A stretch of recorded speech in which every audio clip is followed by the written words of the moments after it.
What up, y'all? Welcome back. Time for round two. Yep, second video. All right. So here's a little rehab story. And this one is about how protective I am of my sobriety, how protective I am of the facility that I'm at, and how protective I am about the people within the facility. Because when you're in treatment, it's a trip. There's really no other place like this. When you're in treatment, you find out everybody's dirt first versus being on the street and you don't find out their dirt until like later down the road, like years down the road. So the bonds that you make in treatment, the bonds that you care about, they mean the world. So my roommate at the time, he's an OG. He's been locked up as well. And I purposely moved into his room when his roommate went home. And like he was just a funny dude. Like he was a chatterbox and I was a chill, quiet dude.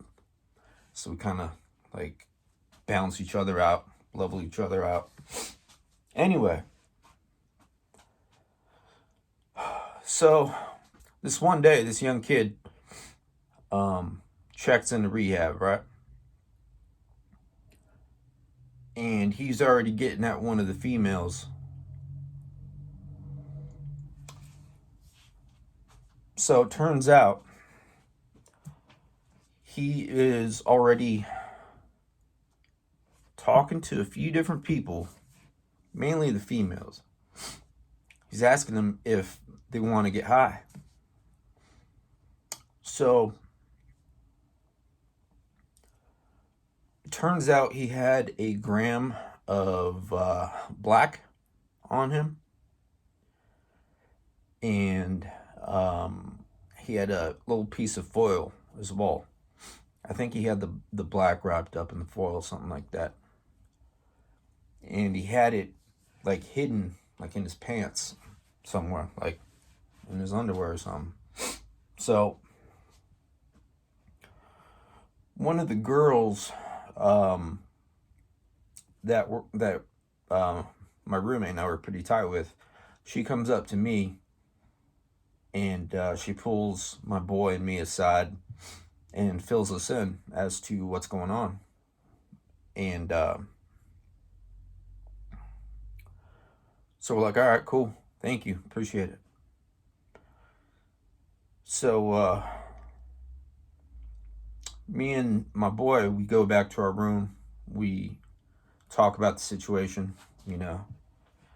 We pretty much devise a little plan. So the immediate plan at that point in time was to just observe, you know, see what's going on. Keep an eye on the clients as well, just to make sure nobody was like trying to sneak off, or make sure nobody was already high or getting high. And so we just kicked back and just like examine the room. And so what we do is we pull this dude aside, have him walk all the way down the hall with us into our room. And my boy, I want to say his name, but anyway. So we're in our room. So it's the three of us. And my boy confronts him. You know, he asks him, is there anything on your person right now that does not belong in rehab? And this kid's already like freaking out. You know, I could tell he was scared. Saw right through this fool. He's denying. No, no, no, no. Of course not. And my roommate, he asks him again, a little firm. And he denies once again. No, no, no, no. Nothing. Honestly, nothing. So we inform him as to what we heard. And then I tell the dude, I'm like, look, this is what's going to happen. You or anybody else is not going to come to this treatment center to try to destroy any of them or us two.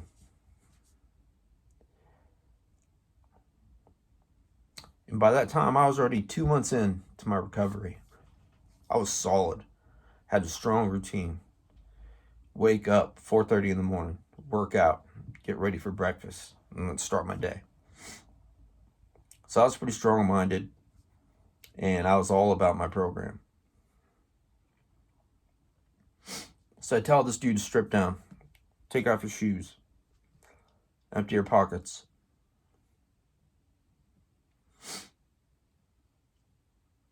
And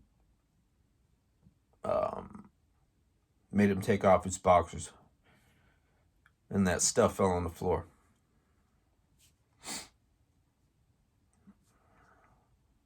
So I tell this dude, look, I'm going to need you to pick that up, walk into the bathroom, and I'm going to watch you flush it. Or me and him and you, we're going to walk to the staff office, and you're going to tell them what you have. Or we're going to have someone watch this door, and we're going to get it from you. So he decides to take it and flush it. And from there, we thank the guy, like we're explaining to him, we understand that you're an addict. We're like, come on, dude, I get it. I probably would have done the same thing too if I wasn't ready. I was like, I appreciate you doing that.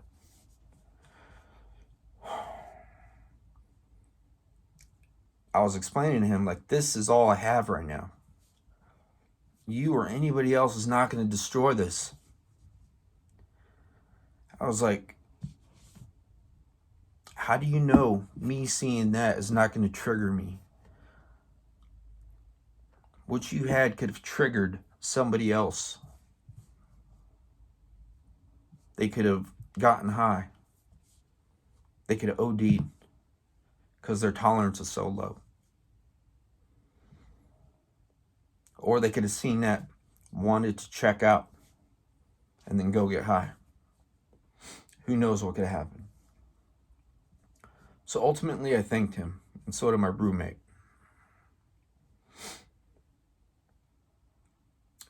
And we told him, this right here is going to stay between us. We're not going to go tell staff.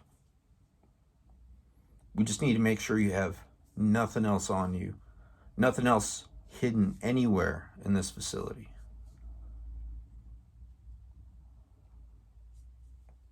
So he understood the situation. We walked him to his room. We checked out his entire unit. It was clean. And we went about our day.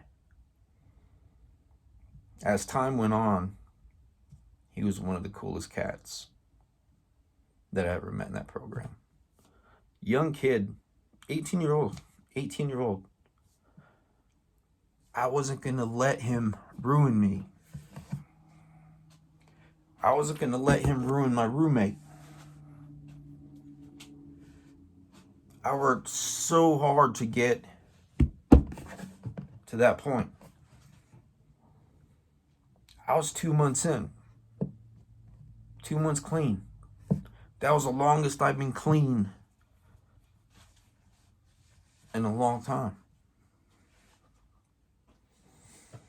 When I was in rehab, I heard a quote. I didn't come this far just to come this far. I lived that quote every single day of my life. I didn't come this far just to come this far.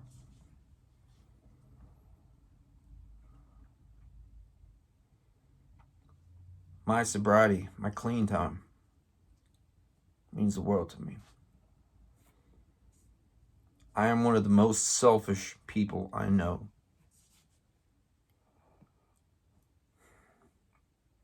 I don't leave the house right now. I barely leave the house.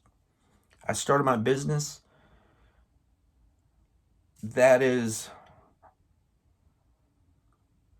pretty much other than my sobriety, that is the only other thing I put my full time into. Sure, I have my dog. Sure, I have my family. But my business, that's what I put my heart, my energy, my everything into. I'm not going to get caught up on the street. I'm not going to get tempted with a good time for a 15, 20-minute high. I didn't come this far just to come this far.